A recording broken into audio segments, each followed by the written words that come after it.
This is quite funny that I step in after the last sentence of Rosie's presentation because I actually represent a funder. So my name is Maja Kominko and I work for Arcadia Fund. I would like to start with thanking the organizers, particularly Professor Simon, for inviting me and giving me the opportunity to give our perspective. Limited that it is, so I'm not going to speak for a very long time.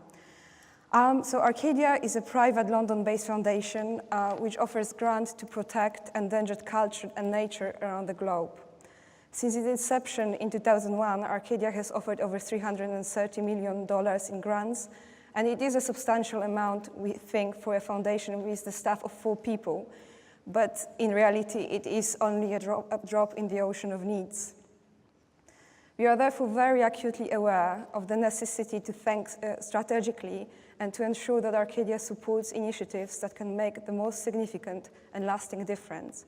And because of that, I'm also very grateful to be in this particular session, because this means that we are very acutely aware that to make any difference at all, we do have to work together. So in terms of the projects and how we choose them, the situation of every project is of course different, but overall, there are 3 guiding principles for Arcadia funding.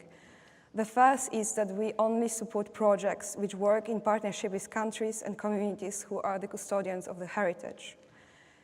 For majority of the projects that we support, there is an element of in-country capacity building and that supports training design in response to specific needs of the community or heritage professionals in the country.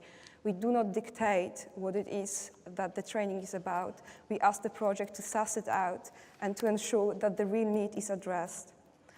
In broader terms, we believe that local community involvement and local community investment is essential for the project's success. To be successful and to be sustainable, a project cannot be seen as an initiative led by outsiders.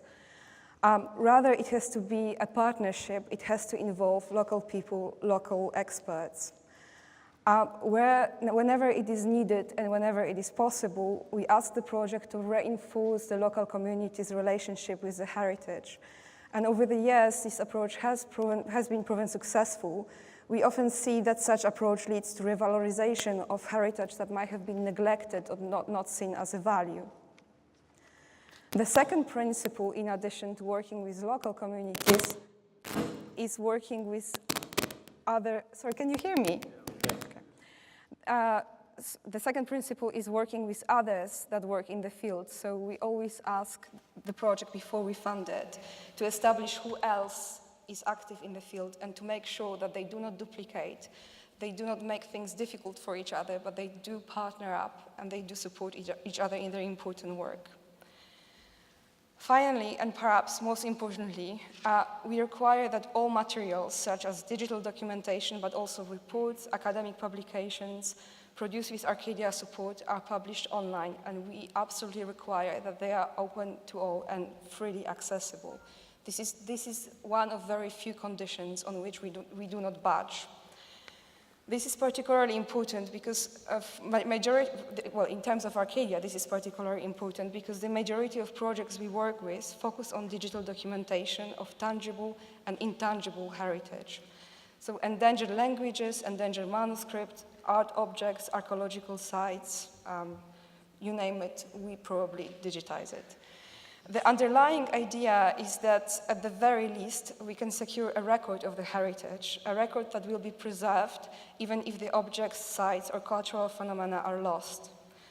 Indeed, in some cases, for example, in case of dying languages, which can no longer be revitalized, documenting and preserving a memory of the language is the only thing we can do.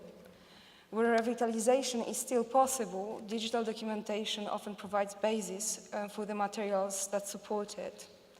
In case of tangible heritage, archaeological sites, archaeological objects, or manuscript collections, the digital documentation helps in heritage management, but also, and I'm glad that it responds to several of the desiderata voiced today, it helps potentially to recover stolen objects that are illegally traded.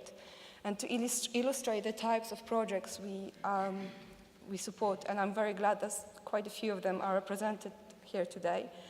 We work with a Hill Museum and Manuscript Library. This is an organization that digitizes manuscripts in Middle East, in Africa, and in India. They always work with local churches, with local mosques, with local populations. They have been working in Syria until April 2012, and they still work in Iraq. They have been working with Dominicans in Mosul, who are now relocated to Erbil. One example of their success, well, there are numerous examples of their success, but they have been digitizing manuscripts in Aleppo, manuscripts that have since been lost. We hope they will be retrieved, but in worst case scenario, there is a lasting record of these manuscripts. They have also digitized a collection in Marbechna Monastery, which has been partially destroyed in March this year. We also partner with Oxford Endangered Archaeological project, which is represented in the room. This is a project that uses a combination of satellite imagery and on-ground documentation to monitor sites, archaeological sites in the Middle East. They started with Jordan, Libya, and Saudi Arabia. Now, importantly, they do not only focus on destruction which results from warfare, or any other violent means. There is a significant destruction going simply because of the boost of populations, partially due to refugees, due to road constructions, agriculture, and this is actually a destruction that we possibly can stop because, unfortunately, at this point, as several of the previous speakers said, we can't do that for the destruction undertaken by ISIS. We also support British Museum's work. They work with colleagues in Egypt to catalog and provide digital documentation of archaeological storage facilities. Now, Egypt, as I don't have to even say that, Egypt has vast storage facilities that have not been documented simply because of the volume of the materials. The underlying principle of this project is training the trainers. So the British Museum team is going to train, to provide on-the-job training for the heritage professionals in Egypt and document in the process first few storages and then supervise documentation of the following storages until the Egyptian colleagues can continue on their own. Importantly, the digital documentation allows sharing, now moving on from illustrating the types of projects we support. Perhaps I will add one more, because one of the previous speakers, I think the person speaking about Mali, mentioned the living heritage. We do support that as well. I'm very proud that we support a project that documents Mandean heritage. Mandean is a very small group that is almost always forgotten when the plight of people in Middle East is discussed. They are Gnostic, they are not Christian, they are not Muslim, they are not Jewish, and as such they are fair game to all extremists. It's a very old religion going back to at least the 1st century AD. It's a very, very small group, and this is really last moment to document their heritage. We are very happy that the Exeter University and the Leiden University partnered with us and with the community who reached out asking for their heritage to be documented. Now, importantly, the digital documentation allows sharing and giving access to heritage without physically removing it from its custodians. This is, as we believe, a unique tool for raising awareness and for ensuring that the world's cultural heritage can be really recognized as such. To put it bluntly, if a cultural heritage is the heritage of the world, then the world needs to be able to access it.